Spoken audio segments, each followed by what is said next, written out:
الحمد لله الذي جعل الشمس والقمر بحسبان والنجم والشجر يسجدان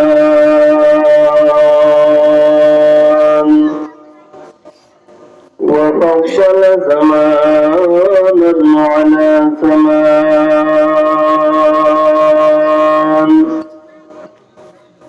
كما فضل مكانا على مكان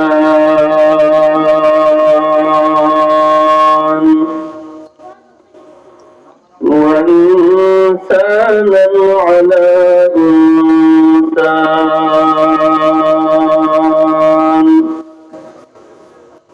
وأشهد أن لا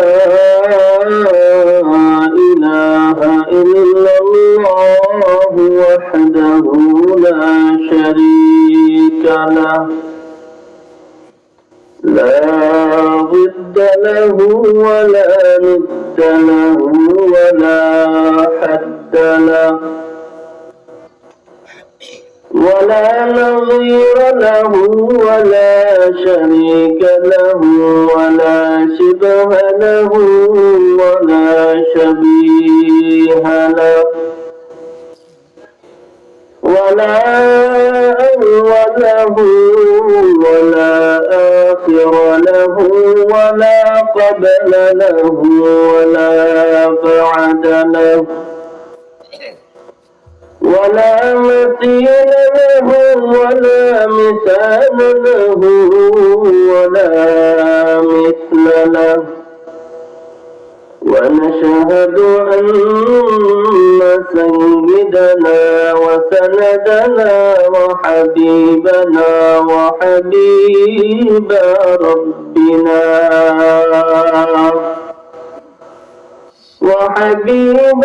ربنا وطبيبنا وطبيب قلوبنا ومولانا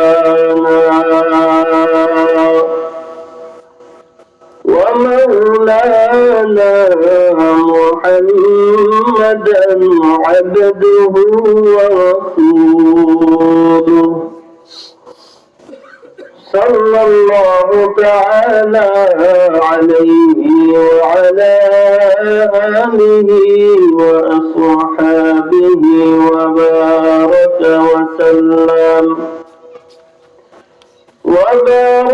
وسلم تسليما كثيرا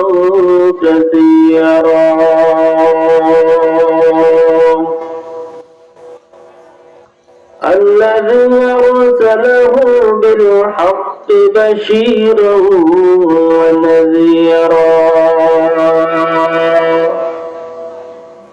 وداعيا إلى الله بإذنه وسراجا منيرا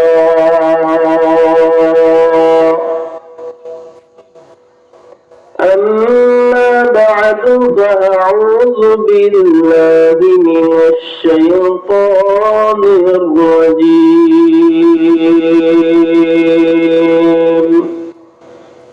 بسم الله الرحمن الرحيم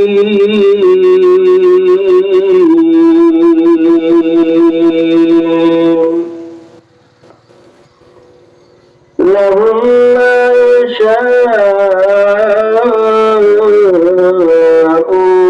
فيها ولدينا مزيد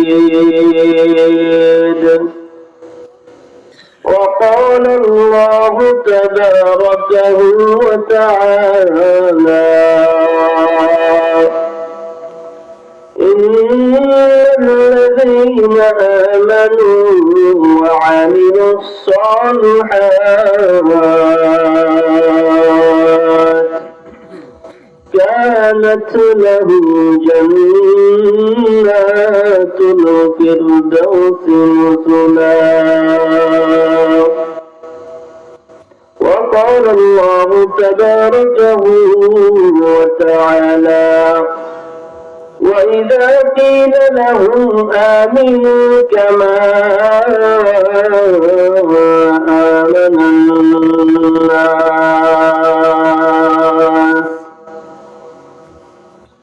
آمنت بالله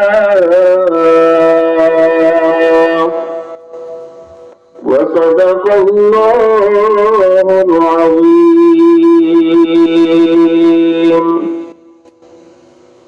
وقال النبي عليه الصلاة والسلام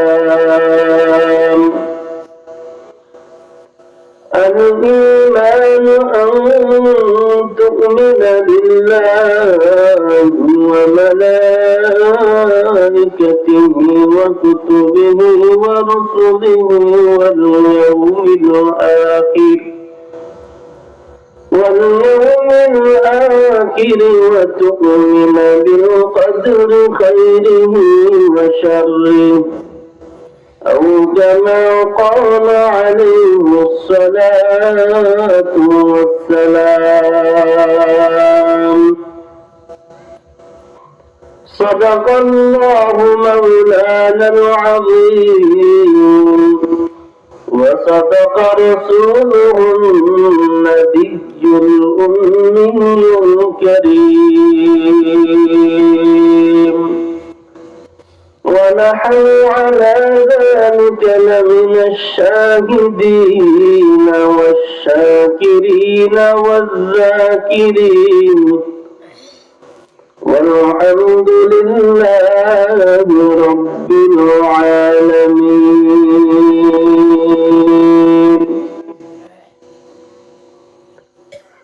دین کی سورج ڈب رہی ہے ہم لوگوں کی سامنے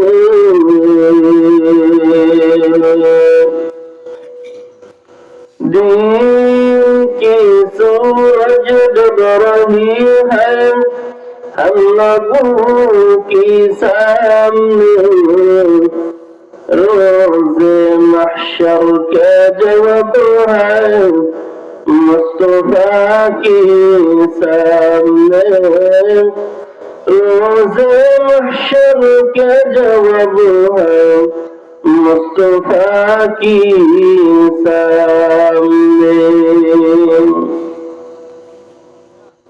الحمدللہ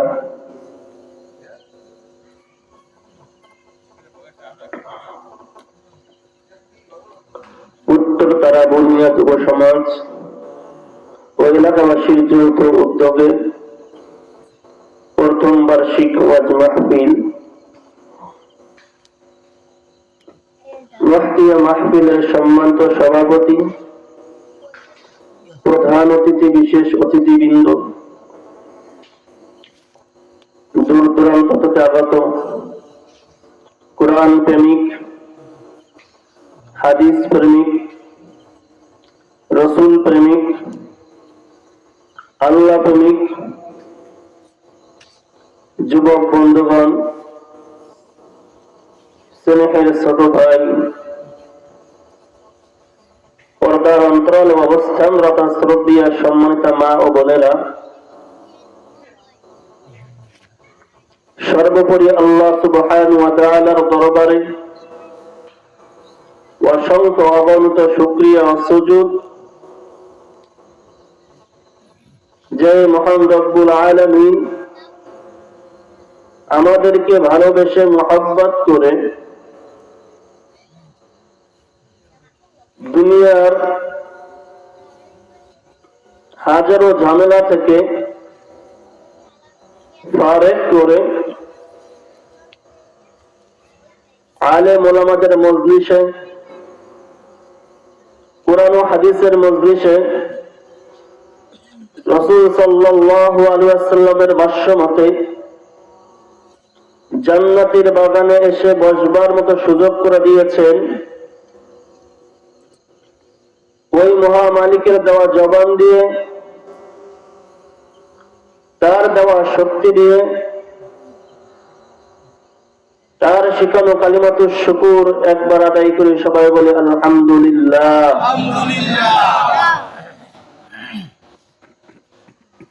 আমরা এখানে আসতে পেরে আমরা খুশি নাকি বেজার? খুশি।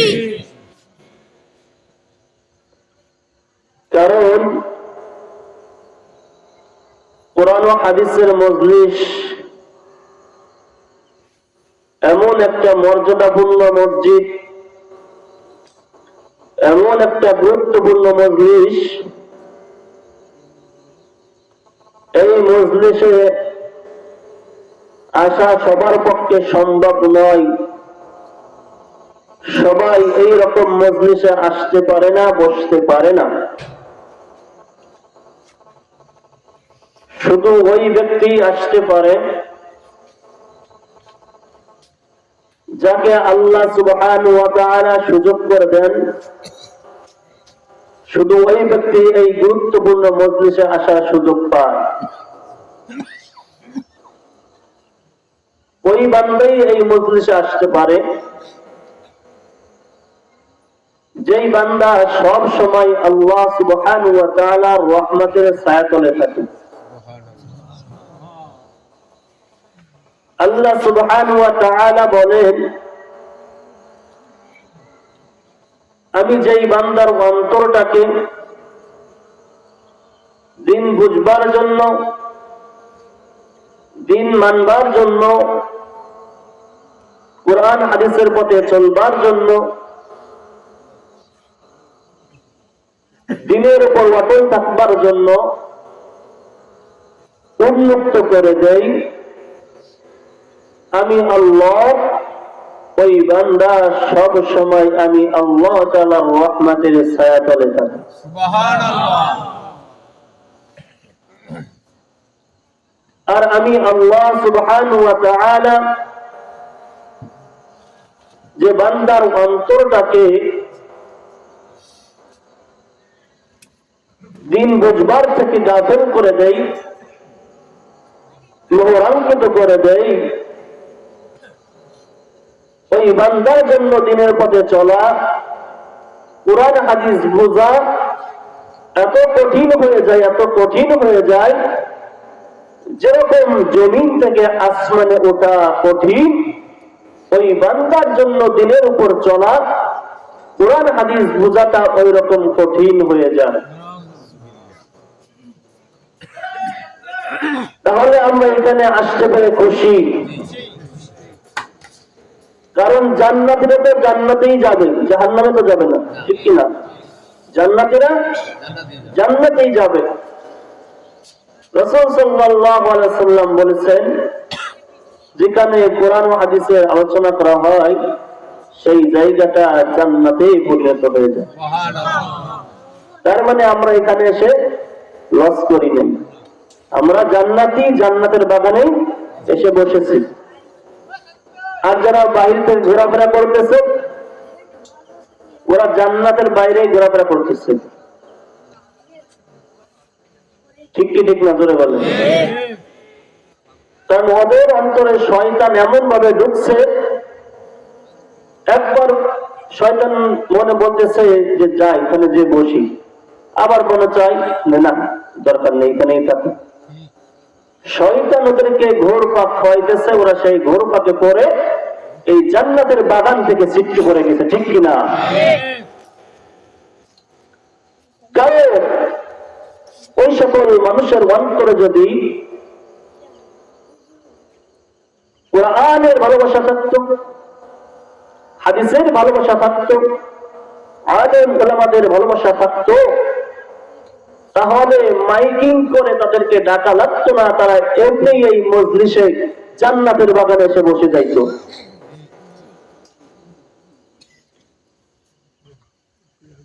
আমি যে আয়াতে কারিমা তেলাওয়াত করেছি,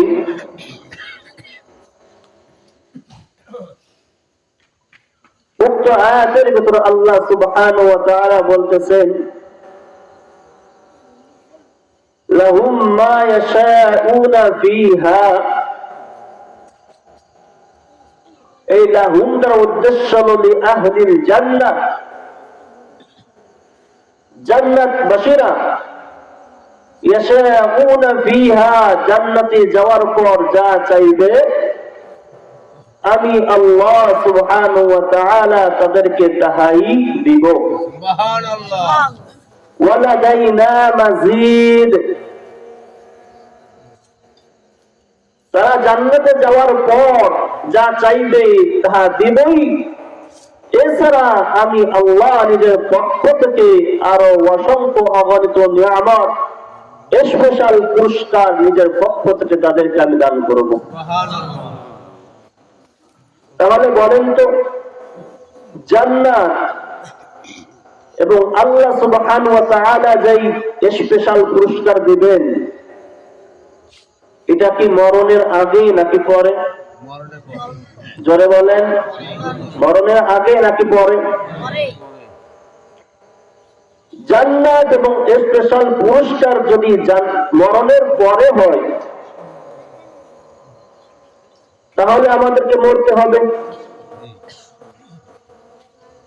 মরতে যদি হয়, তাহলে আল্লাহ তাআলা আমাদেরকে দুনিয়ায় কেন পাঠাইলেন?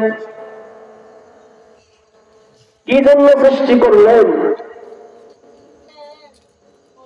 আমাদেরকে যে আল্লাহ সুবহানাহু ওয়া তাআলা দুনিয়ায় সৃষ্টি করলেন, দুনিয়ায় বানিয়ে পাঠাইলেন, তার উদ্দেশ্য কি? তার বন্দেগীর ইবাদত করা। দুনিয়ার মানুষ কোন কাজে বের হলে তার একটা উদ্দেশ্য থাকে যে আমি এই কাজটা করতে বের হচ্ছি, আমার উদ্দেশ্য এই। কিন্তু আল্লাহ তাআলা আমাদেরকে কি উদ্দেশ্য নিয়ে দুনিয়ায় পাঠাইলেন? অনর্থক বানাইলেন? আল্লাহ সুবহানাহু ওয়া তাআলা বলেন, أفحسبتم أنما خلقناكم عبثا وأنكم إلينا لا ترجعون।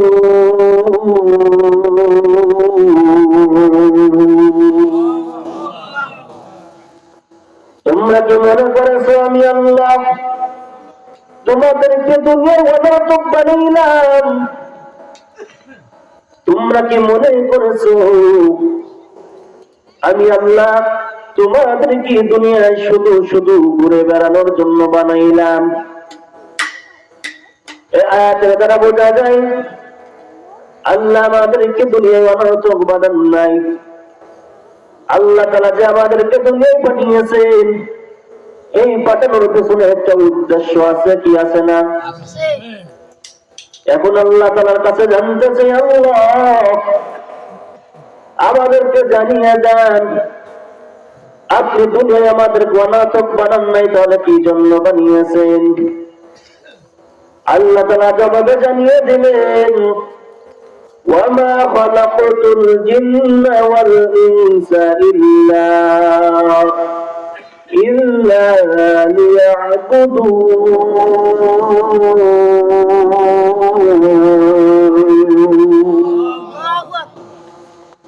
আমি দুনিয়ার মানুষ এবং জিন জাতিদেরকে বানাইলাম শুধু তারা আমি আল্লাহ তাআলার গোলামি করবে, আমি আল্লাহ সুবহানাহু ওয়া তাআলা ইবাদত করবে। কি জন্য পাঠাইলেন আমাদেরকে? আল্লাহ তাআলার গোলামি করবার জন্য, তার ইবাদত করার জন্য আল্লাহ আমাদেরকে দুনিয়ায় পাঠাইলেন। কিন্তু আমরা কি করতেছি?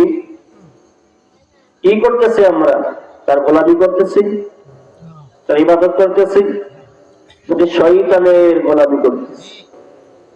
শয়তান যেইভাবে চলাইতেছেন সেইভাবে চলতেছি। শয়তান যেভাবে আমাদেরকে নাড়ছেন আমরা সেইভাবে নাচতেছি, ঠিক কিনা? আল্লাহ সুবহানাহু ওয়া তাআলা আমাদেরকে ইবাদত করার জন্য বানাইলেন। এখন আল্লাহ তাআলার কাছে জবাব জানতে চাই, আল্লাহ বুঝলাম আপনি আমাদেরকে দুনিয়ায় পাঠিয়েছেন আপনার ইবাদত করার জন্য, বন্দেগী করার জন্য। তাহলে জানিয়ে দেন কতদিন পর্যন্ত আপনার ইবাদত করব?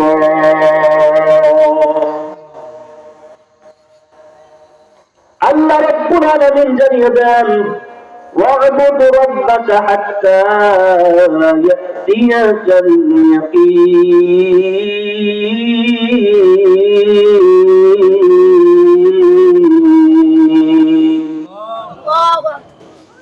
মরণ আসার আগ পর্যন্ত তোমরা রবের ইবাদত করো। কতদিন? কতদিন? মরণ আসার আগ পর্যন্ত আল্লাহর ইবাদত করতে হবে। আর আমরা কখন ইবাদত করতে যাই? যখন আর মাথায় বল থাকে না, দাড়ি থেকে যায়, তখন আমরা আল্লাহর ইবাদতে মশগুল হই, ঠিক কিনা? পয়গম্বর বললেন, যখন কোন সন্তানের বয়স 7 বছর হয় তখন তাদেরকে নামাজের আদেশ করো। 10 বছর হলে তাদেরকে নামাজ না পড়লে হালকাভাবে প্রহার করো। তাহলে বোঝা গেল 10 বছর বয়স থেকেই পরিপূর্ণভাবে নামাজ পড়তে হবে। 10 বছর থেকে নামাজ পড়া শুরু করতে হবে আমাদের। কিন্তু আমরা শুরু করি কখন? যখন বয়স 60, যখন বয়স 70, একেবারে অচল হয়ে যাচ্ছেন। ঘরে জায়গা নেই, ছেলে মায়ের কাছে কোনো চান্স নেই, ছেলে মেয়ে দেখতে পারে না, কি করবে? ঘরে তো জায়গা নাই, মসজিদে যে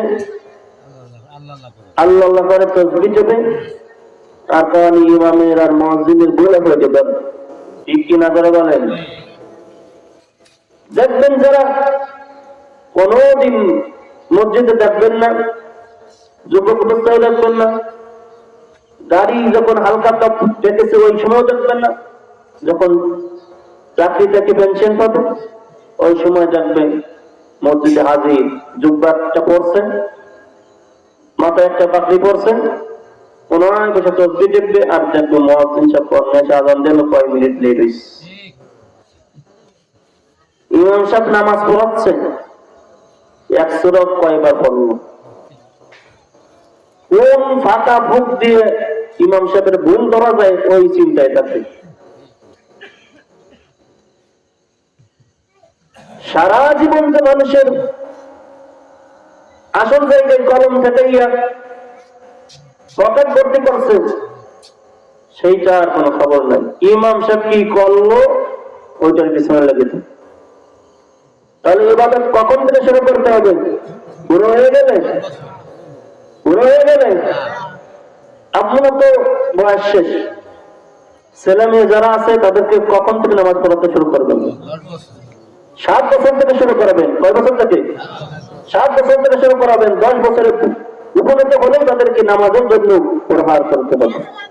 তার আদেশ, রাসূল সাল্লাল্লাহু আলাইহি ওয়াসাল্লামের আদেশ, 10 বছর পরিপূর্ণ হলে তাদেরকে নামাজের জন্য, নামাজ না পড়লে হালকাভাবে প্রহার করো। তাহলে বোঝা গেল যে 10 বছর থেকে নামাজ শুরু করতে হবে মৃত্যুর আগ পর্যন্ত। এখন আল্লাহ সুবহানাহু ওয়া তাআলার কাছে আমাদের জবাব, আল্লাহ আপনি প্রশ্নের জবাব দেন, মৃত্যুর আগ পর্যন্ত যদি আমাদের ইবাদত করতে হয় তাহলে কি আমাদের মরতে হবে? তাহলে কি আমাদেরকে এই দুনিয়ায় ছাড়তে হবে? এই দুনিয়ায় কি দেখা যাবে না? এই দুনিয়ায় কি চিরস্থায়ী হওয়া যাবে না? আল্লাহ তাআলা জানিয়ে দিলেন, না রে বান্দা না, কুল্লু নাফসিন যায়িকাতুল মাউত,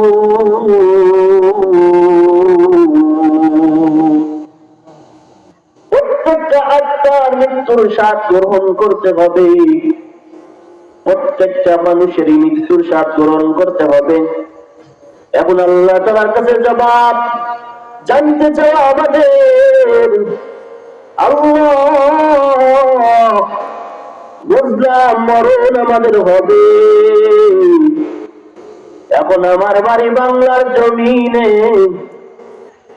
আমার বাড়ি বাংলার জমিনে আমি যদি মরণ থেকে বাঁচবার জন্য পালন করে যদি আমি ইন্ডিয়া চলে যাই, আমি যদি এই মরণ থেকে বাঁচবার জন্য যদি আমি আমেরিকা চলে যাই, চাইনা চলে যাই, ইংল্যান্ড চলে যাই, অস্ট্রেলিয়া চলে যাই, এই মরণ থেকে বাঁচবার কোন উপায় আছে নাকি? আল্লাহ তাআলা জানিয়ে দিলেন, কুল লা ইয়ানফাকুমুল ফিরার। পয়গম্বর আপনি আপনার উম্মতকে জানিয়ে দেন, তোমরা এই মরণ থেকে যতই পালাও না কেন, এই পালন তোমাদের কোনো উপকারে আসবে না, এই পালন করে তোমাদের কোনো লাভ হবে না। এখন আল্লাহ তোমার কাছে জিজ্ঞাসা, আল্লাহ জানতে চাই, আমি যদি এই মরণ থেকে বাঁচবার জন্য যদি এমন একটা মজবুত ঘর তৈরি করি, এমন একটা ঘর তৈরি করি যেই ঘরে পিপিলিকাও ঢুকতে পারবে না, যেই ঘরে বাতাসও ঢুকতে পারবে না, ওই ঘরে কি মৃত্যু পৌঁছাবে? আল্লাহ তাআলা জানিয়ে দিলেন, আইনামা তাকুনু ইউদরিকুমুল মাউত ওয়ালাউ কুনতুম ফি বুরুজিন মুশাইয়াদা। মৃত্যু থেকে যতই পালন করো না কেন রে মানুষ, এই মৃত্যু থেকে পালন করার জন্য যদি শক্ত মজবুত লোহা দিয়েও যদি ঘর তৈরি করো, সীসা গলিয়ে গলিয়ে যদি প্রাচীর বানাইয়া যদি প্রাসাদ বানাইয়া যদিও ওই ঘরের ভিতরে ওই প্রাসাদের ভিতরে লুকিয়ে থাকো, মৃত্যু ওই পর্যন্ত পৌঁছে যাবে, কোনো সন্দেহ না।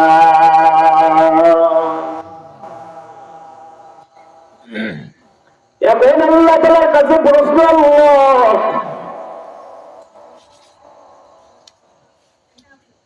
মরণ কবে বুঝলাম, এই মরণ 1 সেকেন্ড আগে হওয়ার সুযোগ আছে কিনা, 1 সেকেন্ড পরে হওয়ার সুযোগ আছে কিনা? আল্লাহ তাআলা জানিয়ে দিলেন, লিকুল্লি উম্মাতিন আজাল ইযা জাআ আজালুহুম লা ইস্তাখিরুন لا يستأخرون ولا يستقدمون।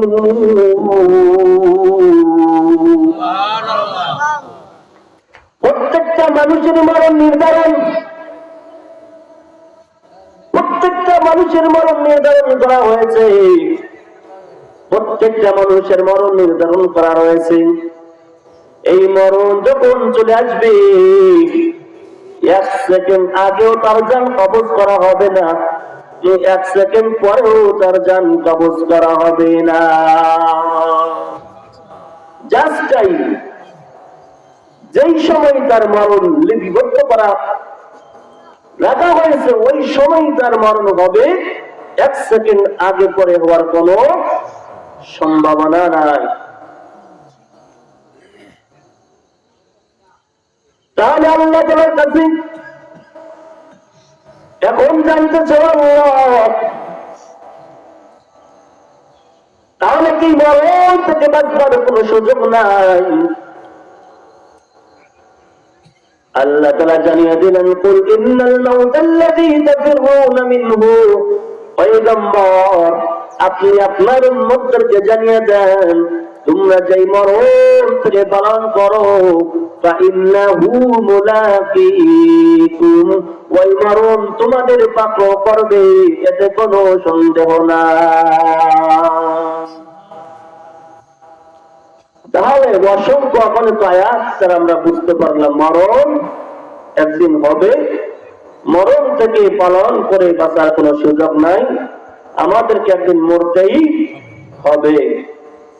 এই ব্যাপারে আস্তিক বলেন, নাস্তিক বলেন, হিন্দু বলেন, খ্রিস্টান, ইহুদি, যত ধর্ম দুনিয়ায় আছে, সকল ধর্মের প্রত্যেকটা মানুষ বিশ্বাস করে একদিন দুনিয়া ত্যাগ করতেই হবে। এই দুনিয়া থাকা যাবে না।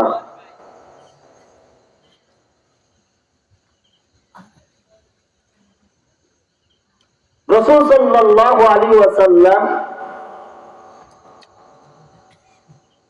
এক আনসারী সাহাবীর জানাজা পড়ার উদ্দেশ্যে বের হলেন। সাহাবায়ে কিরাম রাসূল সাল্লাল্লাহু আলাইহি ওয়াসাল্লামের সাথে সাহাবীর জানাজা পড়ার উদ্দেশ্যে রওনা হলেন। সাহাবীর কবর যেখানে খনন করা হয়েছে সেখানে যে আল্লাহ রাসূল সাল্লাল্লাহু আলাইহি ওয়াসাল্লাম বসে পড়লেন। সাহাবায়ে কিরামগণ হুজুর সাল্লাল্লাহু আলাইহি ওয়াসাল্লামের সামনে বসে পড়লেন। সাহাবায়ে কিরামগণ কেমন করে বসলেন? সাহাবায়ে কিরামগণ বলেন যে আমরা রাসূল সাল্লাল্লাহু আলাইহি ওয়াসাল্লামের সামনে এমন শান্তভাবে বসে গেলাম যে আমাদের মাথার উপর যদি পাখি পড়ে তো পাখি পড়ছে কি পড়ে নাই এটা আমরা ঠিক পাবো না, এরকম শান্তভাবে আমরা বসে গেলাম। রাসূল সাল্লাল্লাহু আলাইহি ওয়াসাল্লাম কোন অনর্থক কথা বলেন? সবই তো কোরআন ও হাদিস নাকি? তাহলে আমরা হুজুররা কি উল্টো পাল্টা কথা বলি? কোরআন আর হাদিস। তাহলে আপনারা একজন ওঠেন, আপনারা একজন বসেন, নাড়াচাড়া, মাজা বেহান কত কিছু করেন, ঠিক না? বসার আদর তো এটা না। সাহাবায়ে কেরামের আদর্শ মানতে হবে না, আমাদের রাসূলের আদর্শ মানতে হবে। সাহাবায়ে কেরাম কেমন বসলেন? মাথার উপর পাখি পড়লে সেই পাখি পড়ছে কিনা এই টেরটাও তারা পায়নি, এরকম শান্তভাবে তারা বসছে। তার মানে কি বুঝলাম? সাহাবায়ে কেরাম নড়াচড়া করছে, বসে ওটাও করছে, এক মন ধ্যান নিয়ে বসছে তো বসছে, আর কোন নড়াচড়া নেই। সাহাবায়ে কেরামগণ রাসূল সাল্লাল্লাহু আলাইহি ওয়াসাল্লামের দিকে তাকাইলেন। দেখেন পয়গম্বর কিছু বলে না, দীর্ঘ সময় হয়ে যায় পয়গম্বর চুপ। সাহাবায়ে কেরামগণ কেন কিছু বলে না? পয়গম্বর কেন চুপ করে বসে আছেন, কেন কিছু বলে না? কিছু সময় পর পয়গম্বর মাথাটা আসমানের দিকে দিয়া সাহাবায়ে কিরামদেরকে উদ্দেশ্য করে বলতেছেন, আরে আমার সাহাবায়ে কিরামের দল, কবরের আযাব থেকে আল্লাহ তাআলার কাছে মুক্তি চাও। কি বললেন? কবরের আযাব থেকে মুক্তি চেতে বললেন। এরপরে পয়গম্বর বলেন,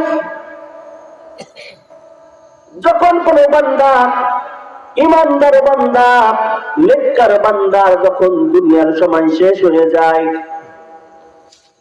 পরকালের দিকে রওনা হয়ে যায়, তখন আল্লাহ তাআলার হাজার হাজার ফেরেশতারা এই ইমানদার বান্দার আত্মাটাকে স্বাগত জানানোর জন্য হাজার হাজার ফেরেশতা উপস্থিত হয়ে যায়। এই ইমানদার বান্দার নজর, ইমানদার বান্দার দৃষ্টি যেই পরিমাণ করতে যায়, হাজার হাজার ফেরেশতা দুই সারিবদ্ধ হয়ে ইমানদার বান্দার নজর যেই পর্যন্ত যায়, ওই পর্যন্ত সারিবদ্ধ হয়ে বসে যায়। হাজার হাজার ফেরেশতা ইমানদার বান্দার আত্মাকে স্বাগত জানানোর জন্য উপস্থিত হয়েছে। এরা খালি হাতে আসে নাই। পয়গম্বর বলেন, এই যে হাজার হাজার ফেরেশতারা যে ইমানদার বান্দার আত্মাটাকে স্বাগত জানানোর জন্য হাজির হয়েছে, এই ফেরেশতারা জান্নাত থেকে কাফনের কাপড় নিয়ে এসেছে এবং জান্নাতি সুগন্ধি নিয়ে এসেছে। হাজার হাজার ফেরেশতারা ইমানদার বান্দার সামনে বসে অপেক্ষা করতেছে। তখন মালাকুল মাউত আসবে। মালাকুল মাউত আসার পর ইমানদার বান্দার মাথার কাছে মালাকুল মাউত এসে উপস্থিত হয়ে যায়। মালাকুল মাউত ইমানদার বান্দার আত্মার কাছে আসার পর মালাকুল মাউত ইমানদার বান্দাকে ডেকে বলে, এ প্রশংসিত আত্মা, তুমি বের হয়ে যাও। এমন রবের জন্য তুমি বের হয়ে যাও, এমন রবের দিকে যেই রব তোমার জিন্দেগির সব গুনাহ মাফ করে দিয়েছে। শুধু তাই নয়, যেই রব তোমার উপর সন্তুষ্ট হয়ে গিয়েছে।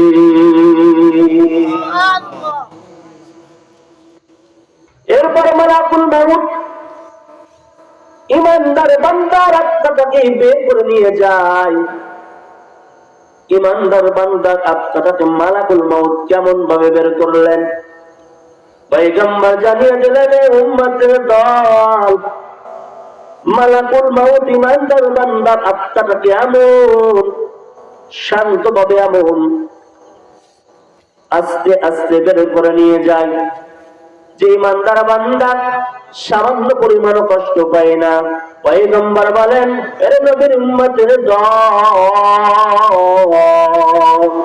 তোমরা যখন একটা কলস থেকে পানি ফেলে দাও, যখন তোমরা একটা বোতল থেকে পানি ফেলে দাও, পানি ফেলে দেওয়ার পর ওই বোতল থেকে ওই কলস থেকে যখন পানি ফোঁটা, যখন শেষ পানির ফোঁটাটা যেরকম আস্তে আস্তে বের হয়, পয়গম্বর বলেন ইমানদার বান্দার আত্মাটাকে মালাকুল মাউত ওই রকম আস্তে আস্তে বের করে নিয়ে যায়, যাতে করে ইমানদার বান্দা কোনো ধরনের কষ্ট অনুভূত না করে।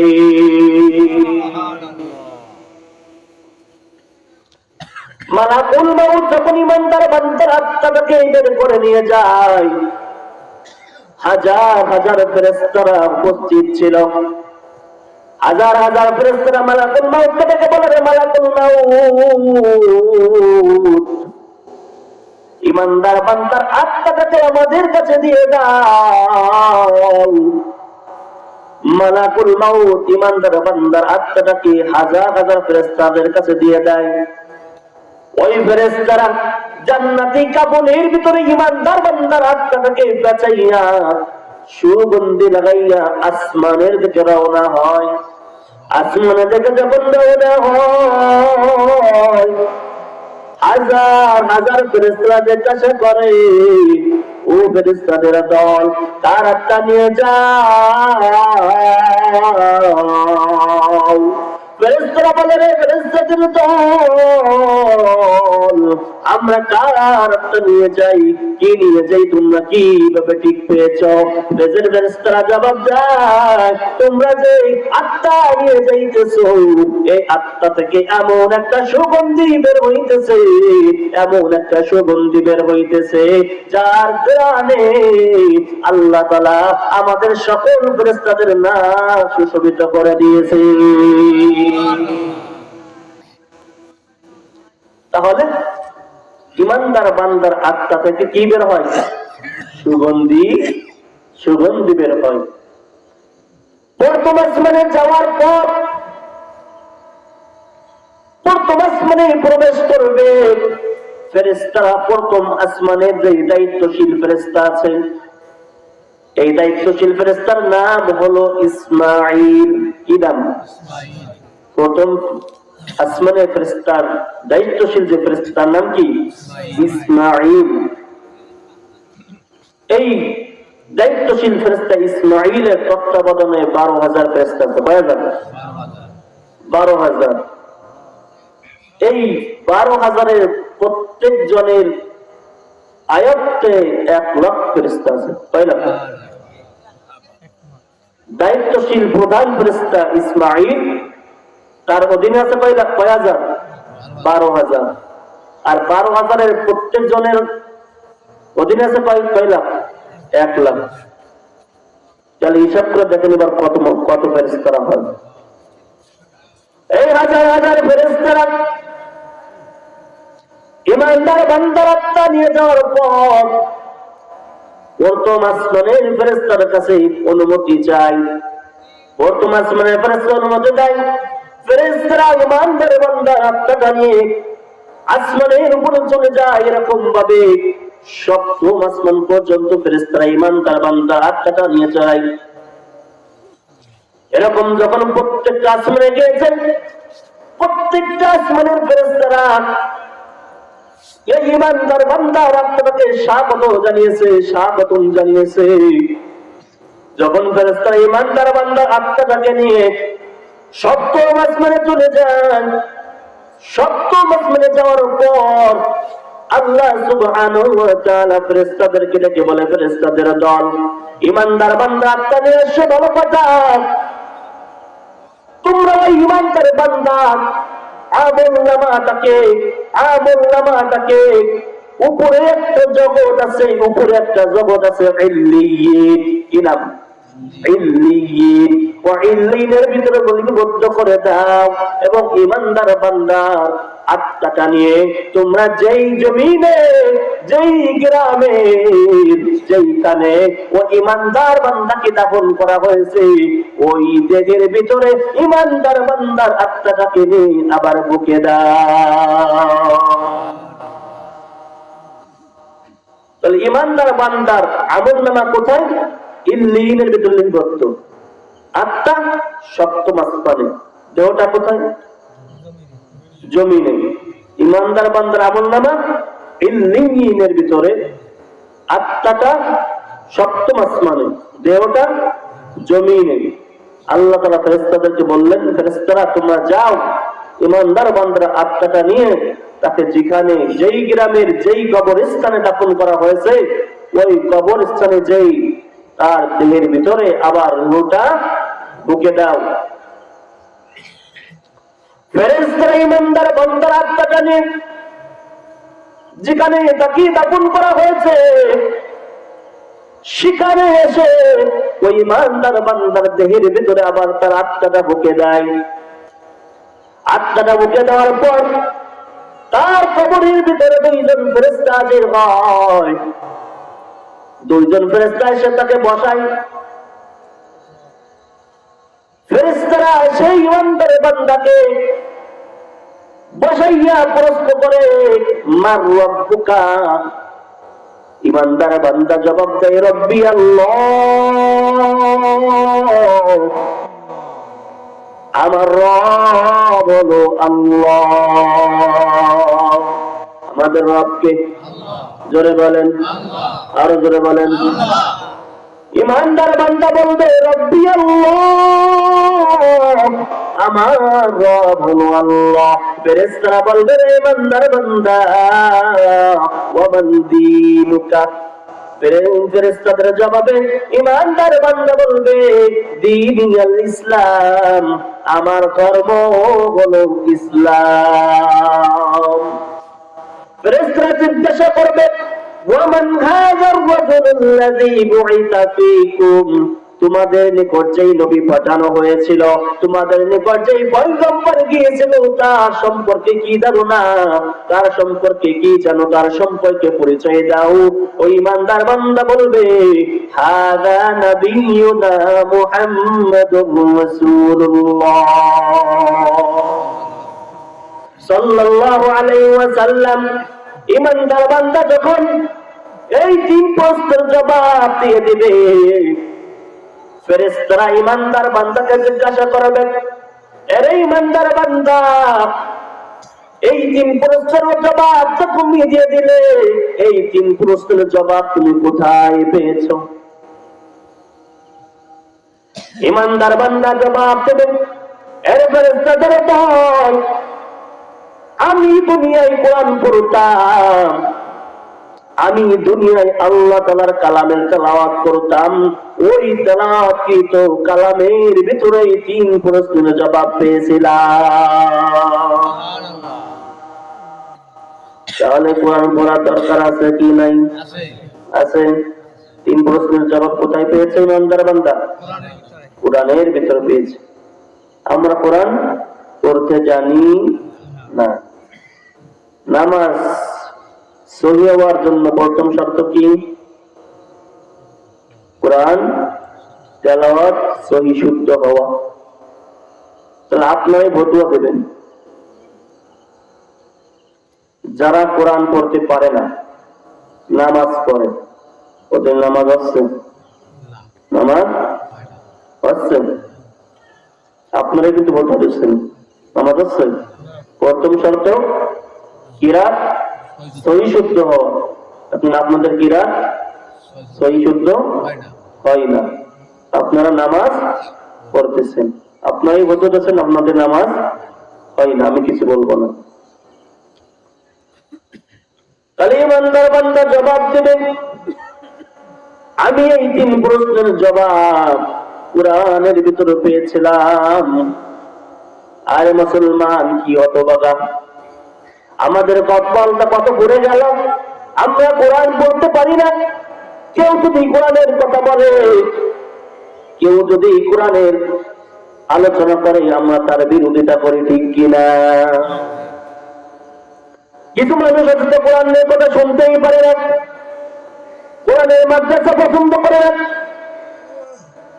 হুজুরকে পছন্দ করে না, আলেমকে ক্রিটিসাইজ করে, আলেমকে সত্য চোখে দেখে, আলেমকে দেখতে পারে না, পছন্দ করে না।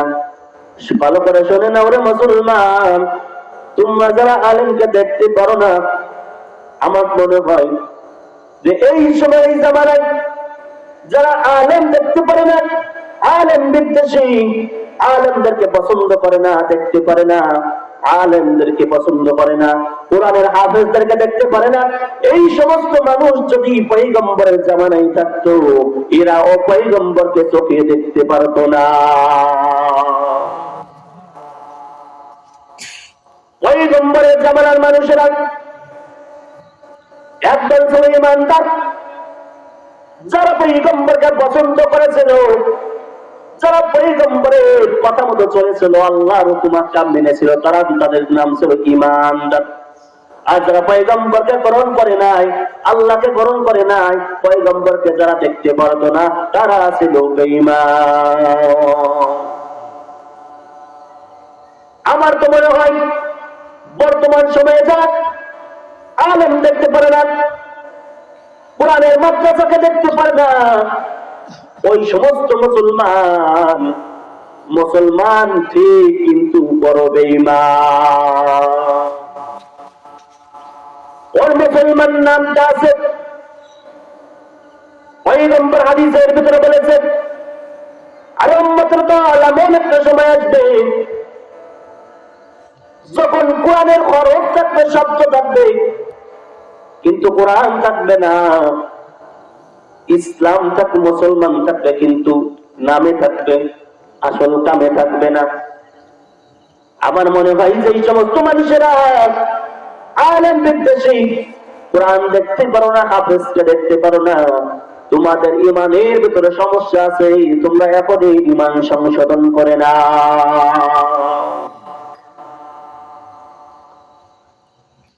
ফেরেশতাদের জবাবে ইমানদার বান্দা বলবে, এ ফেরেশতাদের দল, আমি দুনিয়ায় কোরআন তেলাওয়াত করতাম, এই কোরআনের ভিতরে 3 প্রশ্নের জবাব পেয়েছিলাম।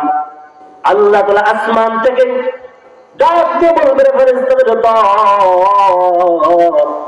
আমার বান্দা যা বলেছে সত্য বলেছে, আন সাদাকা আবদি, আমার বান্দা সত্য বলেছে, সত্য বলেছে। আফরিশুহু মিনাল জান্নাহ ওয়া আলবিসুহু মিনাল জান্নাহ, ওয়াফতাহু লাহু বাবান ইলাল জান্নাহ। আল্লাহ রাব্বুল আলামিন ফেরেশতাদেরকে ডেকে বলবে, এই ফেরেশতাদের দল, আমার বান্দা যা বলেছে সত্য বলেছে, আমার বান্দার কথার ভিতরে কোনো সন্দেহ নাই, আমার বান্দা সত্যই বলেছে। ও ফেরেশতারা, আমার ওই বান্দা, আমার ওই বান্দার কবরে জান্নাতের বিছানা বিছাইয়া দাও, তার শরীরে জান্নাতের পোশাক পরাইয়া দাও, এবং তার কবর থেকে জান্নাত পর্যন্ত একটা দরজা খুলে দাও, একটা পথ খুলে দাও। এই ফেরেশতারা যখন ঈমানদার বান্দার কবর থেকে আসমান, কবর থেকে জান্নাত পর্যন্ত যখন একটা দরজা খুলে দেবে, ঈমানদার বান্দা জান্নাত দেখে, জান্নাতের হুর দেখে দেখে দৌড়তে যাবে। আল্লাহ তাআলা ডেকে বলবে, ঈমানদার বান্দারে, তুমি ঘুমাও, তুমি ঘুমাও। যেরকম বাসর রাতে দুলা ঘুমায়, দুলা ঘুমানোর পর যেমন তখন তার প্রেমিক এসে তাকে জাগ্রত করে, তুমি ওইরকম দোলায় নাই, ঘুমিয়ে যাও। আমি আল্লাহ সুবহানাহু ওয়া তাআলা তোমার প্রেমিকা হইয়া, আমি তোমার মুহাব্বতের মানুষ হইয়া কিয়ামতের দিন তোমাকে ঘুম থেকে জাগ্রত কইরা আমি আল্লাহ তাআলা তোমাকে জান্নাতের মেহমান ঘোষণা করে দিলাম। এই হাদিস পয়গম্বর কোথায় বসে বলতেছেন? কোথায় বসে বলতেছে পয়গম্বর? কবরের পাশে বসা ছিলেন না? খেয়াল করে শুনতেছেন আপনারা? পয়গম্বর কবরের পাশে বসে এই হাদিস বলতেছিলেন, খেয়াল নেই আপনাদের? এরপর পয়গম্বর বলেন, অনুরূপ ভাবে যখন একজন বেঈমান গুনাহগার পাপাচার বান্দার দুনিয়ার জিন্দেগি শেষ হয়ে যায়, যখন সে পরকালের দিকে রওনা হয়, তখন আল্লাহ তাআলা হাজার হাজার ফেরেশতারা ওই পাপাচার বেঈমান গুনাহগার বান্দার সামনে হাজির হয়। পয়গম্বর বলেন, কি নিয়ে তারা হাজির হয়? পয়গম্বর বলেন, সালার চট নিয়ে হাজার হাজার ফেরেশতারা হাজির হয়। কি নিয়ে? সালার চট, সালার চট। এরপরে হাজার হাজার ফেরেশতারা মালাকুল মউতের অপেক্ষা করে। মালাকুল মউত সেই যখন এই ইমানদার বান্দার বেঈমান বান্দার আত্মাটা বের করে, এমন কষ্ট দিয়ে বের করে, এমন কষ্ট দিয়ে বের করে, পয়গম্বর বলেন, একটা তাজা মানুষের শরীরে পশমের গোড়ায় গোড়ায় যদি কাটা দিয়া সুই দিয়ে যদি আঘাত করা হয়, ওই বান্দাটা যেমন কষ্ট পায়, যেমন কষ্ট অনুভব করে, পয়গম্বর বলেন, আজরাইল মালাকুল মউত ওই বেঈমান নাফরমান বান্দার আত্মাটাকে ওই রকম কষ্ট দিয়ে তার দেহের ভিতর থেকে তার আত্মাটা বের করে নিয়ে যায়। খুবই সহজ, তাই না? আপনারা মনে করেন তো, আপনাদের কারো শরীরে যদি কাঁটা দিয়ে আঘাত করে, সুই দিয়ে আঘাত করে, ভালো লাগবে? কিরম লাগবে? এমন কষ্ট লাগবে, সেই কষ্ট বোঝানো সম্ভব না। মালাকুল মউত এরকম কষ্ট দিয়ে দিয়ে বেঈমান পাপাচার বান্দার আত্মাটাকে বের করে নিয়ে যাবে। বের করে নেওয়ার পর হাজার হাজার ফেরেশতারা বলবে, মালাকুল মউত, ওই বান্দার আত্মাটাকে আমাদের কাছে দিয়ে দাও, তোমার এই আত্মা নেওয়ার কোনো দরকার নাই। হাজার হাজার ফেরেশতারা ওই বেঈমান পাপাচার বান্দার আত্মাটাকে তারা যে সালার চট নিয়ে এসেছিল, ওই সালার চটে পেঁচাইয়া আসমানের দিকে রওনা হয়। ফেরেশতারা যখন এই পাপাচার বেঈমান গুনাহগার বান্দার আত্মাটাকে নিয়ে আসমানের দিকে রওনা হয়, হাজার হাজার ফেরেশতারা জিজ্ঞাসা করে তোমরা কার আত্মা নিয়ে আসছো, তোমরা কি নিয়ে আসছো? ফেরেশতারা বলে না, এ ফেরেশতাদের দল, আমরা কি নিয়ে আসছি, আমরা কি নিয়ে যাইতেছি, কার আত্মা নিয়ে যাইতেছি, তোমরা কিভাবে ঠিক পেয়েছো? ফেরেশতারা বলে, ও ফেরেশতাদের দল, এই বান্দার আত্মা থেকে এমন একটা দুর্গন্ধ বের হইতেছে, এমন একটা দুর্গন্ধ বের হইতেছে, যেই দুর্গন্ধের কারণে আমাদের সকলের না কষ্ট হয়ে গিয়েছে। তাহলে ইমানদার বান্দার আত্মা থেকে বের হয় সুগন্ধ, সুগন্ধি, আর বেঈমান আত্মা থেকে বের হয় দুর্গন্ধ। প্রথম আসমানের কাছে যাওয়ার পর আল্লাহ সুবহানাহু ওয়া তাআলা বলবেন, এরা ফেরেশতাদের দল, ওই গুনাহগার পাপাচার বান্দার আত্মাটাকে নিয়ে আর আসমানে ওঠা দরকার নাই, যাও যাও ওই বেঈমান পাপাচার বান্দার আমলনামাটাকে সাত জমিনের নিচে একটা ভয়ানক জেলখানা আছে, একটা ভয়ানক শাস্তির জায়গা আছে, সিজ্জিন, ওই সিজ্জিনের ভিতরে তোমরা লিখে রাখো। ভয়ানক জায়গার নাম কি? সিজ্জিন। আর শান্তির জায়গা কোথায়? ইল্লিয়িন। কি? ইল্লিয়িন। ইমানদার বান্দা কোথায়? ইমানদার বান্দার আত্মা কোথায় যাবে? ইল্লিয়িনের ভিতরে। আর সিজ্জিনের ভিতরে কার আত্মা যাইবে? বেঈমান বান্দার আত্মা যাইবে। আল্লাহ যেন আমাদের সকলের আত্মাটাকে ইল্লিয়িনের ভিতরে, আমলনামাটাকে ইল্লিয়িনের ভিতরে লিপিবদ্ধ হয়, আমরা সেই দোয়া করবো আল্লাহ তাআলার কাছে, ঠিক কিনা বলেন? সবাই বলেন আমিন।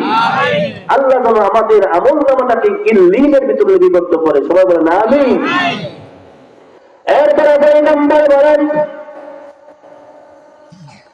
আল্লাহ তাআলা বলেন ফেরেশতারা, ওই বান্দার আত্মাটাকে নিয়ে আর আসমানে আসার দরকার নাই, যাও যাও ওই বান্দার আমলনামাটাকে সাত জমিনের নিচে একটা ভয়ানক জায়গা আছে, বড় শাস্তির জায়গা আছে, ওই জায়গায় তার আত্মাটাকে, তার আমলনামাটাকে লিপিবদ্ধ করে দাও, এবং তার আত্মাটাকে তাকে দুনিয়ার যেইখানে, যেই কবরস্থানে দাফন করা হয়েছে, যাও যাও ওইখানে যে তার দেহের ভিতরে তার আত্মাটাকে ঢুকিয়ে দাও। ফেরেশতারা পাপাচার বান্দার আত্মাটা নিয়ে এসে ওই পাপাচার বান্দাকে যেখানে দাফন করা হয়েছে ওইখানে এসে তার দেহের ভিতরে আবার আত্মাটা ঢুকিয়ে দেয়। আত্মাটা ঢুকিয়ে দেওয়ার পর তার কবরে ফেরেশতারা আসে, খুবই ভয়ানক রূপ ধারণ করে ওই পাপাচার বান্দার কবরে হাজির হয়। কেমন ভয়ানক রূপ? এমন ভয়ানক রূপ নিয়ে ফেরেশতারা বেঈমান বান্দার কবরে হাজির হয়। পয়গম্বর বলেন, ওই ভয়ানক ফেরেশতার মাথার চুল পা পর্যন্ত পড়বে, এবং তার চোখ, এক একটা চোখ কমপক্ষে 12টা চোখের মতো হবে। এক একটা চোখ কত বড় হবে? 12টা চোখের মতো হবে।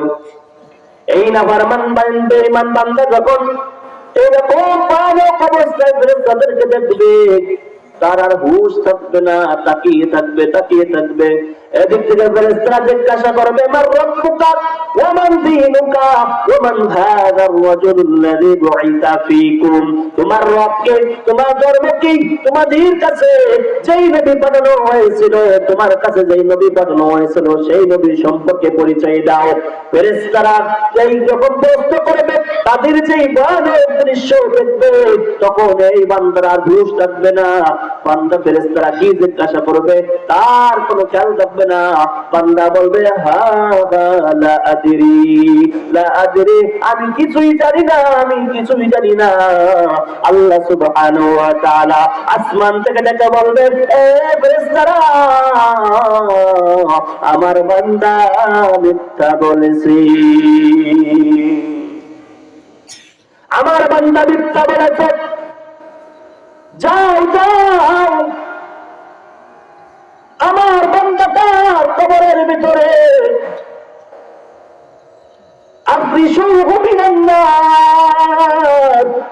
আমার বান্দার কবরের ভিতরে জাহান্নামের বিছানা বিছাইয়া দাও, এবং তার শরীরে জাহান্নামের পোশাক পরাইয়া দাও, এবং তার কবর থেকে জাহান্নাম পর্যন্ত একটা দরজা খুলে দাও। ফেরেশতারা যখন এইরকম অবস্থার সৃষ্টি করে দেবে, তার কবরে জাহান্নামের বিছানা বিছাইয়া দেবে, তার শরীরে জাহান্নামের পোশাক পরাইয়া দেবে, এবং তার কবর থেকে জাহান্নাম পর্যন্ত যখন একটা দরজা খুলে দেবে, তখন তার কবরটা আগুনে ভরে যাবে, আগুনে ভরে যাবে। পয়গম্বর বলেন, যে বেনামাজি যারা নামাজ পড়ে না, যারা নামাজ পড়ে না, কবরে তাদের তিনটা শাস্তি হবে। কয়টা শাস্তি? পয়গম্বর বলে, যারা নামাজ পড়ে না, আল্লাহ সুবহানাহু ওয়া তাআলা তাদের কবরে তিনটা শাস্তি রেখেছেন।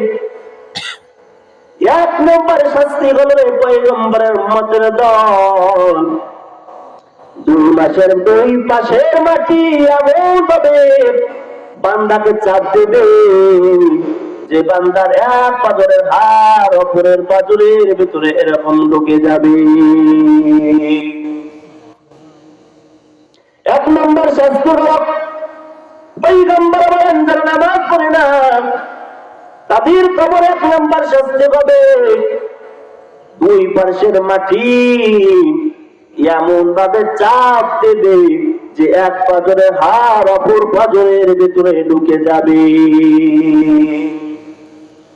2 নম্বর শাস্তি হলো পয়গম্বর জানান, বেনামাজি 2 নম্বর শাস্তি হলো তার কবরের ভিতরে আগুন জ্বালিয়ে দেওয়া হবে।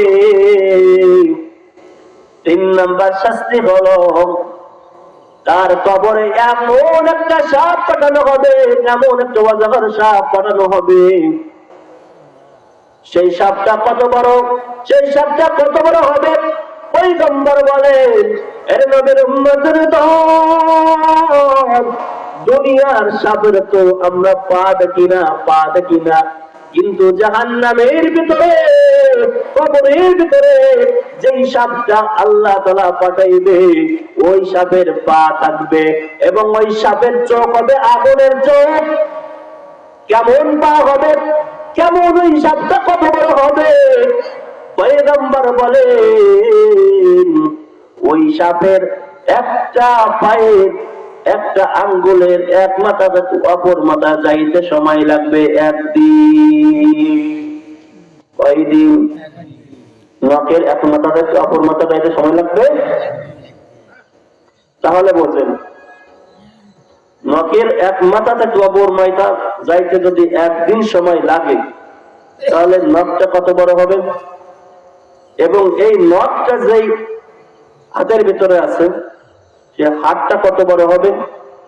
এবং এই হাত যেই দেহের ভিতরে আছে সেই দেহটা কত বড় হবে? এখন বলুন তাহলে সাপটা কত বড় হবে? পয়গম্বর বলেন, এইরকম ভয়ানক একটা সাপ তার কবরের ভিতরে দেওয়া হবে। পয়গম্বর বলেন, ও সাহাবায়ে কেরামের দল, তোমরা এই কবরের আযাব থেকে আল্লাহ তাআলার কাছে পানা চাও, মুক্তি চাও। কারণ কবর ডেকে বলেন, আমি অন্ধকার জগতের ঘর, আমি একাকিত্বের ঘর, আমি কোনো বন্ধু চিনি না, আমি কোনো নেতা চিনি না, আমি কোনো নেত্রী চিনি না, আমি বিএনপি চিনি না, আমি আওয়ামী লীগ চিনি না। আমার ভেতরে যদি আমল নিয়ে আসতে পারো তো ভালো, আর না হয় তোমার অবস্থা বড় খারাপ। এজন্য পয়গম্বর বললেন, এ আমার সাহাবায়ে কেরামের দল, তোমরা ওই কবরের আযাব থেকে তোমরা আল্লাহ তাআলার কাছে পানা চাও। কবরে আমরা যাইব, কবরে আমাদেরকে যেতে হবে, কিন্তু কবরে কি সামান নিয়ে যাব, এই চিন্তা কি আমরা কখনো করি? এখনো তো আমাদের অন্তরে কবরের আযাবের ভয় নাই, আমাদের জেহেনে এখনো কবরের চিন্তা আসে নাই। আমাদেরকে দুনিয়া ছাড়তে হবে, ওই অন্ধকার কবরে যাইতে হবে। কি নিয়ে ওই কবরে যাবো, আমাদের কোনো টেনশন নাই, কোনো পেরেশান নাই, ঠিক কিনা? চিন্তা করে দেখো না কবরে কি যাইবা না, চিন্তা করে দেখো না কবরে কি যাইবা না। যেই কবরে আল্লাহ ছাড়া বন্ধু কেহ থাকবে না, যেই কবরে আল্লাহ ছাড়া বন্ধু কেহ থাকবে না। চিন্তা করে দেখো না কবরে কি যাইবা না, চিন্তা করে দেখো না কবরে কি যাইবা না। এ দুনিয়ায় সবই পর, কবর যে তোর আসল ঘর। এ দুনিয়ায় সবই পর, কবর যে তোর আসল ঘর। কেমনে সেটাই থাকবি শুয়ে শুধু মাটির বিছানা, কেমনে সেটাই থাকবি শুয়ে শুধু মাটির বিছানা। চিন্তা করে দেখো না কবরে কি যাইবা না, চিন্তা করে দেখো না কবরে কি যাইবা না। যেই কবরে আল্লাহ ছাড়া বন্ধু কেহ থাকবে না, যেই কবরে আল্লাহ ছাড়া বন্ধু কেহ হবে না। চিন্তা করে দেখো না কবরে কি যাইবা না। দিলে বড়ার অহংকার চিনো রাজ খোদার ঘর, দিলে বড়ার অহংকার চিনো রাজ খোদার ঘর। নামাজের লাগিয়ে কি তোমার একটু মায়া লাগে না, কবরের ভয় কি তোমার একটু জাগে না।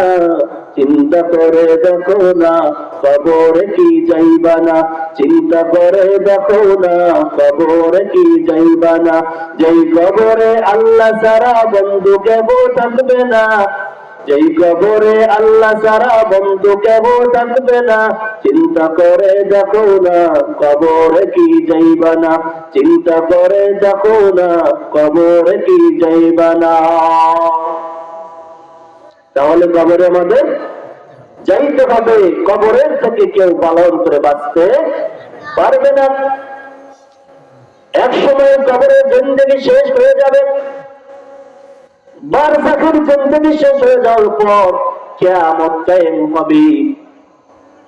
কিয়ামত যখন কায়েম হয়ে যাবে, কিয়ামতের ময়দানে দুই শ্রেণীর লোক হবে। এক শ্রেণীর মানুষ হবে সৌভাগ্যশীল, আর এক শ্রেণীর মানুষ হবে দুর্ভাগা হতভাগা। আল্লাহ সুবহানাহু ওয়া তাআলা কোরআনের ভিতরে জানিয়ে দেন, فَمِنْهُمْ شَقِيٌّ وَمِنْهُمْ سَعِيدٌ। কিয়ামতের ময়দানে দুই শ্রেণীর লোক থাকবে, এক শ্রেণী হবে দুর্ভাগা আর এক শ্রেণী হবে হতভাগা। যারা সৌভাগ্যশীল হবে আর যারা দুর্ভাগা হবে তাদের ঠিকানা কোথায় হবে? আল্লাহ তাআলা জানিয়ে দেন, فَأَمَّا الَّذِينَ شَقُوا فَفِي النَّارِ। যারা হতভাগা হবে তারা হবে জাহান্নামী, যারা হতভাগা হবে দুর্ভাগা হবে তারা হবে জাহান্নামী। ওয়া আম্মাল্লাযীনা সুঈদু ফাফিল জান্নাহ। আর যারা সৌভাগ্যশীল হবে তারা আল্লাহ জান্নাতে মেহমান হয়ে যাবে। তাহলে বলেন, আমরা সৌভাগ্যশীল বান্দা হতে চাই নাকি দুর্ভাগা হতে চাই? আমরা সবাই সৌভাগ্যশীল বান্দা হতে চাই। তবে সৌভাগ্যশীল বান্দা হতে গেলে কি কি করতে হবে, কি গুণ থাকলে সৌভাগ্যশীল বান্দা হওয়া যাবে?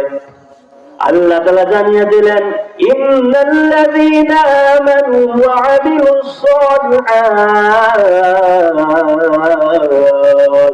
যারা দুই গুণের অধিকারী হবে তারাই হবে সৌভাগ্যশীল বান্দা। কয় গুণ? দুই গুণ। এক নম্বর গুণ ইন্নাল্লাযীনা আমানু,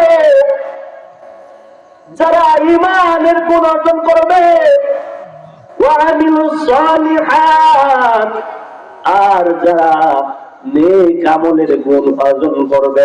এক নম্বর গুণ হলো ঈমান, দুই নম্বর গুণ হলো নেক আমল। কি কি গুণ? এক নম্বর গুণ কি? ঈমান। দুই নম্বর গুণ নেক আমল। আল্লাহ তাআলা বলেন যারা এই দুই গুণের মালিক হবে, আমি আল্লাহ জান্নাতুল ফিরদাউসকে মেহমানখানা হিসেবে তাদের জন্য প্রস্তুত করে রেখেছি। জান্নাতুল ফিরদাউসকে মেহমানখানা হিসেবে প্রস্তুত করে রেখেছে যারা এই দুই গুণের মালিক হবে। এক নম্বর গুণ কি? ঈমান। দুই নম্বর গুণ নেক আমল। তাহলে এক নম্বর গুণ হলো ঈমান। এখন জানতে হবে কেমন ঈমান হলে সৌভাগ্যশীলদের অন্তর্ভুক্ত হওয়া যাবে। কোন ধরনের ঈমান? সুদ খাওয়া ঈমান, ঘুষ খাওয়া ঈমান, বেনামাজির ঈমান, বেপরদায় চলা ঈমান। এই ঈমান চললে কি সৌভাগ্যশীলদের অন্তর্ভুক্ত হওয়া যাবে নাকি অন্য কোন ঈমান লাগবে? আল্লাহ তাআলা জানিয়ে দিলেন, রে বান্দা, সুদ খাওয়া ঈমান হলে সৌভাগ্যশীল হওয়া যাবে না, ঘুষ খাওয়া ঈমান হলে সৌভাগ্যশীল হওয়া যাবে না, বেপরদায় চলনে ওয়ালা ঈমান নিয়ে সৌভাগ্যশীল হওয়া যাবে না। কেমন ঈমান হতে হবে? আল্লাহ তাআলা জানিয়ে দিলেন, আমিনু কামা আমানান নাস।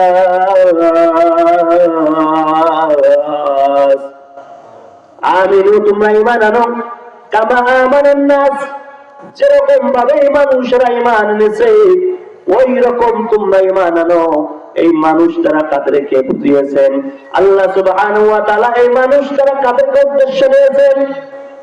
মুফাসসিরিনে কেরাম বলেন এই মানুষ তারা সাহাবায়ে কেরাম উদ্দেশ্য আল্লাহ তাআলা বুঝাইতে চাচ্ছেন, এরা দুনিয়ার মানুষের দল, তোমরা সাহাবায়ে কেরামের ঈমানের মতো ঈমান আনো। সাহাবায়ে কেরামগণ কেমন ঈমান এনেছে? নিজের জীবন দিয়েছে, ঘর দিয়েছে, ধন সম্পদ, বাড়ি গাড়ি সব ছেড়েছে, কিন্তু ঈমান দেয় নাই। এর মুসলমান কপাল কত পোড়া বলে এক কাপ চার বিনিময় ঈমানটা বিক্রি করে দেয়। কয়দিন আগে গেছে না, এক কাপ চা হলেই পোল্ট্রি, ঠিক না? ঈমান আসল। এক কাপ চার বিনিময়ে আমরা ঈমানটা ছেড়ে দিয়েছি। কিন্তু আল্লাহ তাআলা কি ঈমানের কথা বলেছেন? আল্লাহ তাআলা তো বোঝাইতে চাইলেন এরা দুনিয়ার মানুষের দল, সাহাবায়ে কেরামগণ যেমন ঈমান এনেছে তোমরাও তদ্রূপ ঈমান আনো। সাহাবায়ে কেরামগণ ঈমানের কারণে ঘর ছাড়ছে, বাড়ি ছাড়ছে, জামা কাপড় সব কিছু দিয়েছে, নিজের জীবন দিয়ে দিয়েছে, তারপর ঈমান ছাড়ে নাই। পয়গম্বরের এক সাহাবী হযরত আব্দুল্লাহ, নাম তার আব্দুল উজ্জা। এই আব্দুল উজ্জা ছোটবেলায় মা মারা গেছে, বাবা আর একটা বিবাহ করেছে। এই আব্দুল উজ্জা মার কাছে, সৎ মার কাছে বড় হইতেছে। কিছুদিন পরে বাবা মারা গেল। বাবা মারা যাওয়ার পর এই সৎ মা সৎ সন্তানকে বোঝা মনে করিয়া চাচার কাছে দিয়ে দিল। চাচার কাছে আব্দুল উজ্জা বড় হইতেছে, চাচা লালন পালন করতেছে, তার দেখাশোনা করতেছে। আব্দুল উজ্জা চাচার সাথে রাতের পূজা দেয়, মূর্তির পূজা দেয়। আব্দুল উজ্জা চাচাকে একদিন দেখে বলে, রে চাচা, ওই যে মুহাম্মদ, আব্দুল্লাহ পুত্র মুহাম্মদ যে একটা দাওয়াত দেয়, ঈমান আনো, ঈমান আনো, আল্লাহকে এক মেনে নাও, ওই মুহাম্মদ সম্পর্কে আপনার ধারণা কি? চাচা বলেন আব্দুল রাজ্জাক, আসমানের নিচে আর জমিনের উপরে আব্দুল্লাহর পুত্র মুহাম্মাদের মতো ভালো মানুষ আর দ্বিতীয় অন্যটা হতে পারে না। ইমামুল আউয়ালিনাল আখিরিন, বহরে সাদকা রাহমাতাল লিল আলামিন, শুধু রহমাতাল লিল আলামিন, মসজিদে শুধু গামারু জমিন। চাচা আব্দুল চাচা জানে দিল, এরে বাতিজা, আসমানের নেতার জমিনের উপরে ওই আব্দুল্লাহর পুত্র মুহাম্মাদের চাইতে ভালো মানুষ আর কেউ নাই। এবার আব্দুল উজ্জাকে বলে, চাচা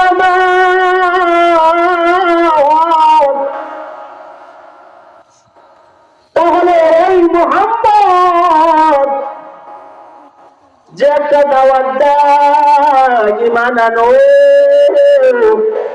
আল্লাহকে এক বলে স্বীকার করে নাও, ওই দাওয়াতটাকে মেনে নেওয়া যায় না, ওই কথাটাকে মেনে নেওয়া যায় না।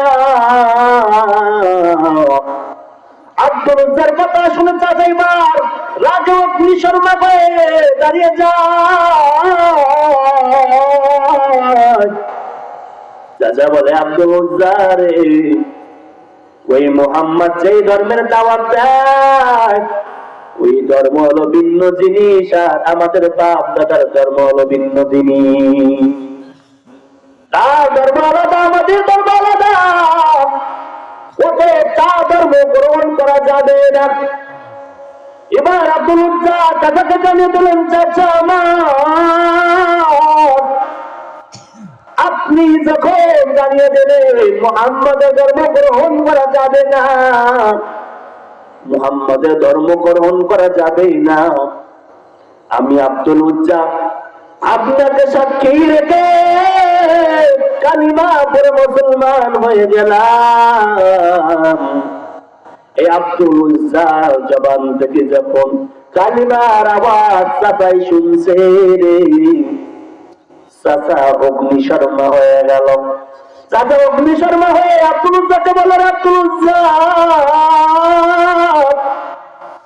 ঠিক আছে, ঈমান এনে ফেলেছে, মুহাম্মাদের ধর্ম যখন গ্রহণ করেছো, আমার বাপ দাদার ধর্মের যখন চুলকানি মাপছো, আমার বাপ দাদার ধর্ম যখন ছেড়ে দিয়েছো, তখন শুনে নাও, তোমার বড় হওয়া পর্যন্ত আমি চাচা তোমাকে যা যা দিয়েছি সব আমি চাচাকে ফেরত দিয়ে দাও।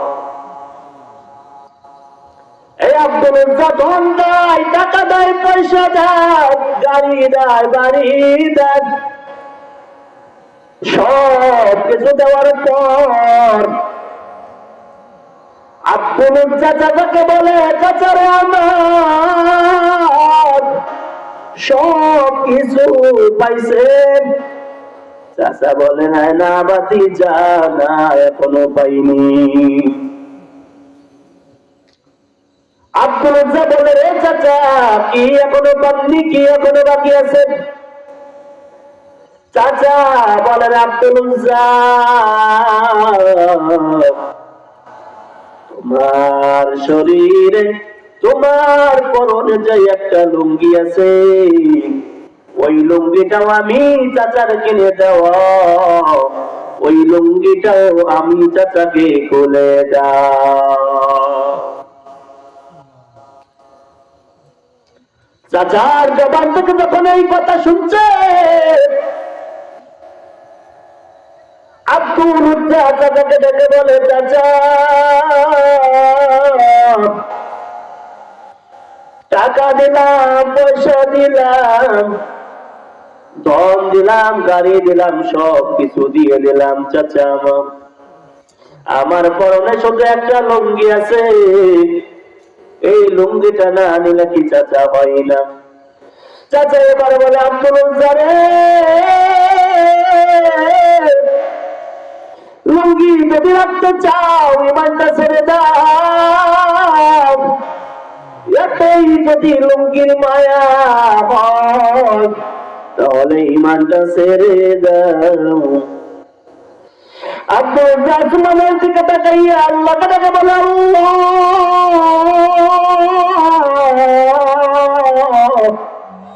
একটা ডাক দেন না আল্লাহ, আর ধরে ডাক দেন না আল্লাহ। আব্দুল ডেকে বলে, আল্লাহ, ঈমান আনার কারণে চাচা আমার লুঙ্গি নিতে চায়, আমি এখন কি করব? আব্দুল আল্লাহকে ডেকে বলে, আল্লাহ, আমি দুনিয়ার মান সম্মান চাই না, আমি দুনিয়ার মর্যাদা চাই না, আমি চাচাকে লুঙ্গি বলে দেব, তারপরেও আমি ঈমান ছাড়বো না। এবার আব্দুল চাচা আল্লাহকে ডেকে বলে, চাচা আমার একবার যখন ঈমানের শরাব পান করেছে, তখন আর ঈমানটা ছাড়তে পারবো না। লুঙ্গি খুলে দিতে বলে লুঙ্গি দেব, কিন্তু ঈমান ছাড়বো না। আব্দুল চাচাকে ডেকে বলে, চাচা আমার খুলে দিলাম লুঙ্গি, ঈমান বানাইলাম সঙ্গী। এবার আব্দুল উজ্জাক লুঙ্গিটা খুলে দিল। লুঙ্গিটা খুলে দেওয়ার পর লজ্জায় চলে দোকানে হাত দিয়া উলঙ্গ হইয়া কোথায় যাইবে? মা নাই, বাবা নাই, কার কাছে যাবে আব্দুল উজ্জাক? আব্দুল আল্লাহকে ডেকে বলে, ঘর মালিক, ঈমান আনার কারণে ঘর গেল, বাড়ি গেল, দর সম্পদ সব গেল, পরনের লুঙ্গিটাও গেল। আল্লাহ তারপরও ঈমান ছাড়ি না। আল্লাহ তুমি আমাকে ধরে সরিয়ে দিও না রে মালিক, তোমার রহমতে করে আমাকে জানিয়ে নাও। আব্দুল ইসলামের দোকানে হাত দিয়ে জমিনের দিকে তাকাইয়া চলতেছে। মানুষের এত দৌড়াইতে পড়তেছে, 18-17-18 বছরের যুবক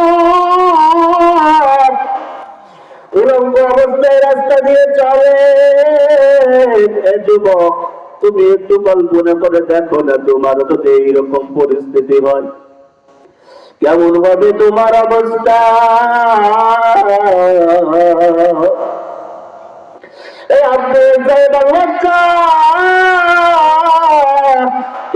দোকানে হাত দিয়া কোথায় যাইবে? মা নাই, বাবা নাই। এই আব্দুল উজ্জাক সৎ মায়ের দরজার কিনারে যায়, সৎ মাকে ডাকতেছে, রে মা।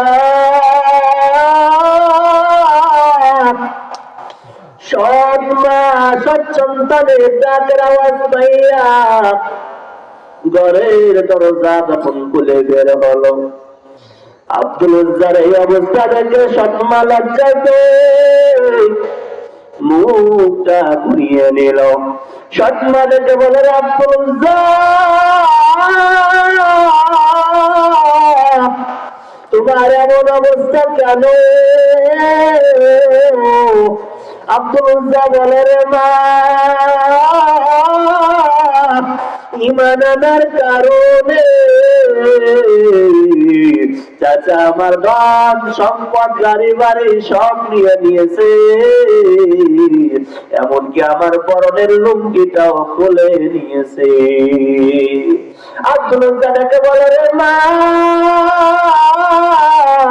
একটু কাপড় দিয়ে দাদি, লজ্জায় ডাক্তার। মা ডেকে বলে, রে সন্তান আমার কতদিন হয়ে গেল তোর বাবা মারা গেছে, আমার অবস্থা বড় করুণ, তারপর যখন আমার কাছে আসছো দাঁড়াও দেখি কিছু পাই কিনা। এই সৎমা ঘরে যাওয়ার পর একটা কাপড় পেল, একটা কাপড় এনে দুই টুকরা করিয়া এক টুকরা আব্দুল উজ্জাকে দিল। এই কাপড়ের টুকরাটা পাইয়া আব্দুল উজ্জা লজ্জা স্থান রাখে, লুঙ্গির গিটা যায়, লুঙ্গির গিটা দিলে চকর আকলা হয়ে যায়, চকর কাটতে গেলে লুঙ্গির গিটা খুলে যায়।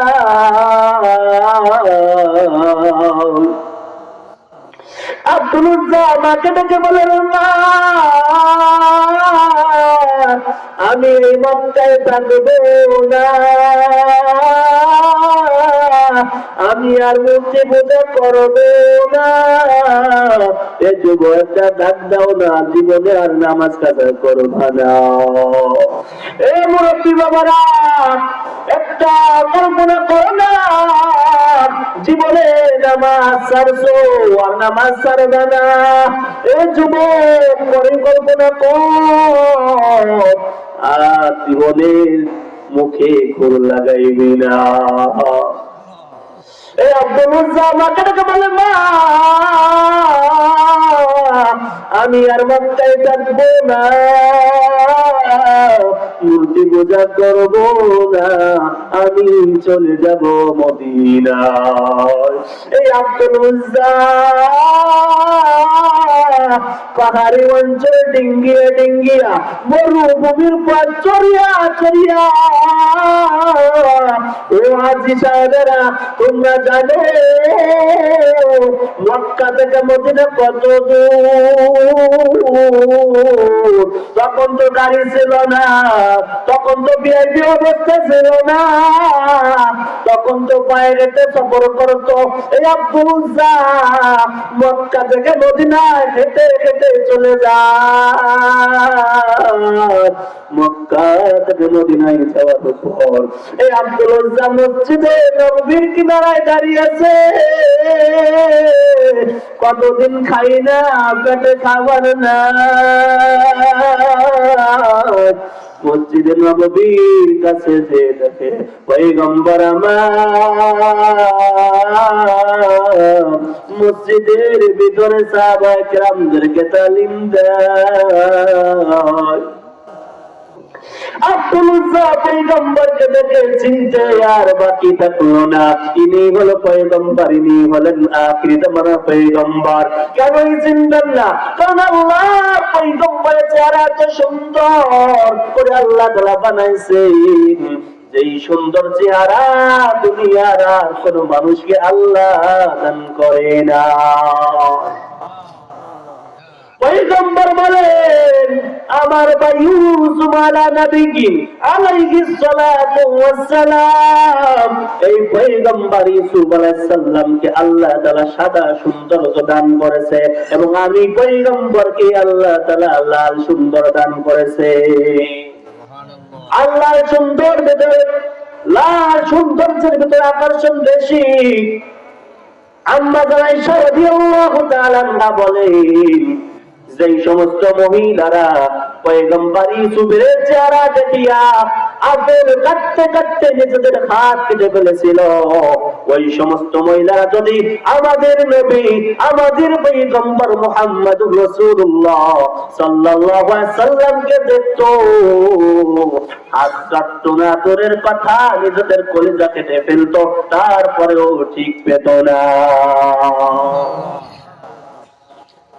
এবার আব্দুল উজ্জা মসজিদের কিনারে দাঁড়িয়ে আছে। আব্দুল উজ্জা বলে, আমি যখন পয়গম্বরের চেহারা দেখলাম, আমাদের গদিনের খোদা পয়গম্বরের চেহারা এক নজর থেকে দূর হয়ে গিয়েছে। এরপর পয়গম্বর দৃষ্টি যখন আব্দুল উজ্জার দিকে পড়ে যায়, পয়গম্বর দেখেন জীর্ণ শীর্ণ এক যুবক, শরীরে কাপড় নাই, মসজিদের কিনারায় দাঁড়িয়ে আছে। পয়গম্বর তাড়াতাড়ি এই আব্দুল উজ্জার কাছে এসে গেল। আব্দুল উজ্জার কাছে এসে বলে, যুবক, কি তোমার নাম, কোথা থেকে এসেছো? আব্দুল উজ্জা বলে, পয়গম্বর, আমি মক্কা থেকে এসেছি ঈমান আনার কারণে। আমার কাছে আমার সব ধন সম্পদ নিয়ে নিয়েছে, এমনকি আমার পরনের কাপড়টাও নিয়ে নিয়েছে। পয়গম্বর বলে, আব্দুল উজ্জা, তুমি যখন ঈমান এনেছো তখন তোমার নাম আর আব্দুল উজ্জা থাকতে পারে না, তোমার নাম আজ থেকে আব্দুল্লাহ। আগে তুমি মূর্তির পূজা করতে, তাই তুমি মূর্তির গোলাম ছিল, আজ থেকে তুমি আল্লাহর গোলাম হয়ে গেলা। কার গোলাম? আল্লাহর গোলাম হয়ে গেলাম। এই পয়গম্বর এই আব্দুল উজ্জাকে মসজিদের ভিতরে টেনে নিলেন। মসজিদে আসহাবে সুফফার ভিতরে আব্দুল উজ্জাকে থাকার ব্যবস্থা করে দিলেন। এক পর্যায়ে আব্দুল উজ্জা মসজিদে নববীর আসহাবে সুফফায় থাকা শুরু করলেন। একদিক থেকে পয়গম্বরের তাবুকের যুদ্ধের জন্য রওনা হলেন। তাবুকের যুদ্ধের রওনা হওয়ার পর আব্দুল উজ্জা পয়গম্বরকে ডেকে বলে, পয়গম্বর আমার, সাহাবায়ে কিরাম তাদের সামর্থ্য অনুযায়ী যে টাকা পয়সাটা পারছে সবাই দান করেছে, যুদ্ধের জন্য দিয়েছে। আমি গরিব মানুষ, আমি কিছুই দিতে পারলাম না। পয়গম্বর, তবে আপনার কাছে আমার একটা দরখাস্ত। পয়গম্বর, আপনি আল্লাহর কাছে আমার জন্য দোয়া করবেন, আল্লাহ যেন আল্লাহর রাস্তায় আমি যেন আমার জান, আমার জীবন, আমার মন আমি কাফেরদের জন্য দিয়ে শহীদ হয়ে যেতে পারি। এই আব্দুল উজ্জা পয়গম্বরের দিক থেকে তাবুকে যুদ্ধে চলে গেলেন। আব্দুল উজ্জা অসুস্থ হয়ে পড়লেন। আব্দুল উজ্জা জ্বরে আক্রান্ত হয়ে মারা গেলেন। পয়গম্বর সাহাবায়ে কিরামকে বলেন, ও সাহাবায়ে কিরামের দল, এই আব্দুল্লাহর লাশটাকে তোমরা আদব সহকারে নামাও, আদব সহকারে নামাও। কারণ এই আব্দুল্লাহর ঈমান বড় দামি ঈমান। এই আব্দুল্লাহ ঈমান আনার কারণে ধন সম্পদ গাড়ি বাড়ি সব দিয়েছে, তারপরে ঈমান দেয় নাই। পয়গম্বর যখন আব্দুল উজ্জার দাফন শেষ হয়ে যায়, পয়গম্বর আব্দুল উজ্জা বুক বরাবর হাতটা দিয়ে আল্লাহর কাছে ডেকে বলে, আল্লাহ, এই আব্দুল উজ্জার মা নাই, বাবা নাই, আমি পয়গম্বরের মাও নাই, বাবা নাই, আমি আপনার কাছে দোয়া করি, আল্লাহ, আমি এই আব্দুল উজ্জার উপর খুশি হয়ে গেলাম, আমি এই আব্দুল উজ্জার উপর খুশি আছি, আপনি ওই আব্দুল উজ্জার উপর খুশি হয়ে যাও। পয়গম্বর আব্দুল উজ্জার উপর কি কারণে খুশি হলেন? তার ঈমানের কারণে, তার একনিষ্ঠ ঈমানের কারণে পয়গম্বর তার উপর খুশি হয়ে গেলেন।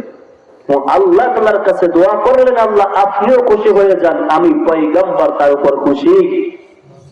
এজন্য আমাদের ঈমানটাও এরকম একনিষ্ঠ ঈমান করতে হবে। আমাদের ঈমানটা যেন এমন নড়বড়ে না হয়ে যায়, এমন দুর্বল না হয়ে যায়, সামান্য শয়তানের ধোঁকায় পড়ে, মানুষের ধোঁকায় পড়ে আমাদের ঈমানটা যেন নষ্ট না হয়ে যায়। আল্লাহ তাআলা আমাদের সকলের ঈমানটাকে মজবুত ঈমান বানাইয়া পরিপূর্ণ কবরের সামানা জোগাড় করে কবরের দিকে রওনা দিতে পারি। আল্লাহ আমাদের সবাইকে তৌফিক দান করেন। সবাই বলেন আমিন।